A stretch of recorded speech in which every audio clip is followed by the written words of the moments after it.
Ay, tiyanggi na naman tayo sa Sapang Bato. Ayan, si Eduardo Ginto.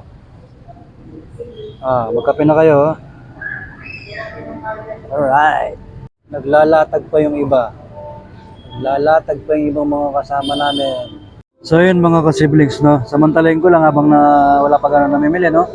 Yung ating Pinoy 155, hindi ito yung original na kanyang switch. Nagpalit tayo kasi nga hindi na gumagana yung left and right niya na switch, kaya tayo nagpalit ng pang RS. Ganito yung itsura ng pang RS. Ayan ang pang RS natin na switch, kaya tayo nagpalit kasi ngayon dito niya dati sirain. So ito yung high and low, ito yung pinaka switch niya pag sisindihan mo yung ilaw. Pero in my case kasi gumagana pa naman yung dito natin, yung pinaka switch natin dito. Pag tinaas mo yan, yan yung pinaka ilaw niya, kaya nga naging high and low yung dito sa kaliwa. Bali ito, wala na po itong hindi gumagana yan kasi nga okay pa naman yung dito natin. Kaya ito yung naging high and low.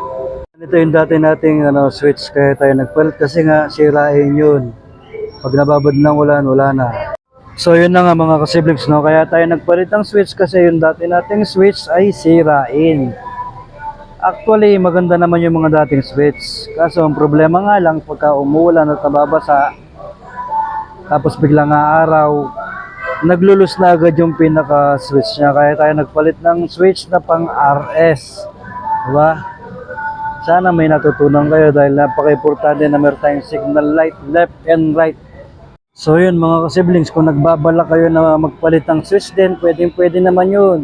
Sigurado itatanong ng tindahan kung bibili kayo o motor shop, kung pang contact point ba o CDI. Parehas lang po, wala pong problema dun. Nasa magkakabit na po yan kung paano yung i-discard yan. So yun lang, salamat sa panonood. Alright.